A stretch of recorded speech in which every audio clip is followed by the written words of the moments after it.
आजम के पास एक जो अच्छा उन्होंने रिकॉर्ड अचीव किया, अली साहब को मोस्ट कैचेस का रिकॉर्ड बना दिया। अच्छे कैच पकड़ने आज के मैच में बहुत अच्छा कैच आज के मैच में 3 कैचेस पकड़े जो किसी भी पाकिस्तानी बैट्समैन के जॉइंट फास्टेस्ट कैचेस हैं।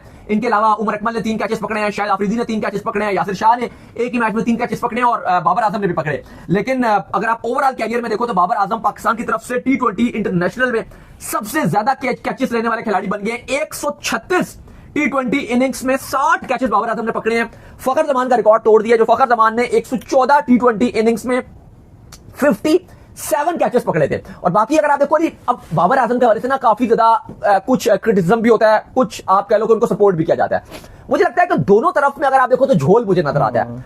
अब जब क्रिटिसिज्म वाली साइड है वहां से भी बहुत ज्यादा क्रिटिसिज्म हो जाता है और जो सपोर्ट वाला एंड है वो भी नाजायज सपोर्ट कर जाता है। लेकिन अगर आप एक न्यूट्रल पर्सपेक्टिव से देखो बाबर आजम का role in T20 world cup या पाकिस्तान की T20 फॉर्मेट में जाएगा, मुझे यह लगता है अली साहब कि बाबर आजम का अब आप एशिया कप में अगर आपने हुसैन तलत को अगर आपने जहां जगह दी थी ना, उससे लाख दर्जे बेहतर आपके बेहतरीन ऑप्शन बाबर आजम है।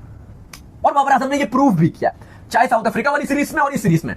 हाँ, अगर उनके फैंस उनसे ये कहते हैं जी कि नहीं जी बाबर आजम T20 का बहुत ही बड़ा खिलाड़ी है, वो अनहोनी कर देगा, ये पॉसिबल नहीं है। अच्छा, पाकिस्तान ने इस साल सबसे ज्यादा फतह हासिल कर ली है T20 में 2025 में। ये पाकिस्तान का सबसे गोल्डन साल रहा है और पाकिस्तान ने बहुत ज्यादा T20 में जीत, सबसे ज्यादा मोस्ट हाईएस्ट जीत हासिल की है।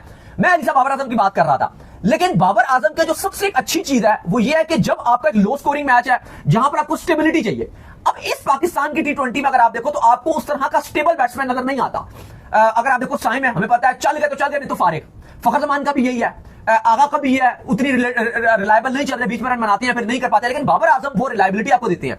आज भी आप देख लो टारगेट छोटा था लेकिन पाकिस्तान ने 4 विकेट। श्रीलंका के पॉइंट ऑफ व्यू से ही तो हम बात कर रहे थे कि बाबर आजम बेहतरीन है श्रीलंका के पॉइंट ऑफ व्यू से। तो अब जहां पर अगर आप मुझे बोलते हो कि इनकी जगह हम हुसैन तलत को खिलाएंगे या फलां को खिलाएंगे, डिमका को खिलाएंगे, वो नहीं समझ आता। तो आई थिंक उस सबसे बेहतर आपके पास बाबर आजम की चॉइस है, थे भी और हैं भी। और बाबर आजम ने आज ये प्रूव भी किया, अच्छी बैटिंग के हाईएस्ट स्कोर उन्होंने बनाए, 37 रन बनाए हैं। साइम अयूब की अगर आप बात करें उन्होंने 36 रन बनाए।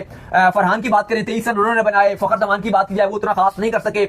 सलमान अली आगा ने कुछ मजामत की, 14 रन बनाए, लेकिन बाद में वो भी अपनी विकेट जो दे के चले गए। लेकिन अली साहब ये पाकिस्तान के लिए कितनी बड़ी जीत है उस पर्सपेक्टिव से मैं ये नहीं कह रहा श्रीलंका बहुत बड़ी टीम है या कोई बहुत बड़ा मार्का सर कर दिया। T20 वर्ल्ड कप से पहले एग्जैक्टली 2 महीने पहले होस्ट को हराना, एग्जैक्टली 2 महीने पहले बिल्कुल एक टूर्नामेंट जीतना। देखो बायलैटरल सीरीज मैं समझता हूं कि वो मजा आपको कभी भी जीतने का नहीं आता एज कंपैरिजन अगर आप कोई ट्राई सीरीज खेल रहे हो या 2 से ज्यादा टीमें हो। बेशक वो टीमें हल्की थी, मैं मानता हूं जिम्बाब्वे एक हल्की टीम थी, लेकिन बावजूद इसके अगर आप देखो तो जब टूर्नामेंट जीतना होता है कि पहले आपको फाइनल के लिए क्वालीफाई करना होता है, फिर फाइनल में वो अपने नर्व्स को कंट्रोल करना होता है। आज भी जैसे पूछा गया आगा से कि आप फाइनल में कुछ खास एक्स्ट्रा करोगे, उन्होंने कहा कुछ खास नहीं करेंगे, इसको जस्ट अनदर गेम लेंगे, क्योंकि अगर हम ज्यादा सोचेंगे तो फिर हमारे लिए उल्टा मुश्किल होगा। तो पाकिस्तान ने सब कुछ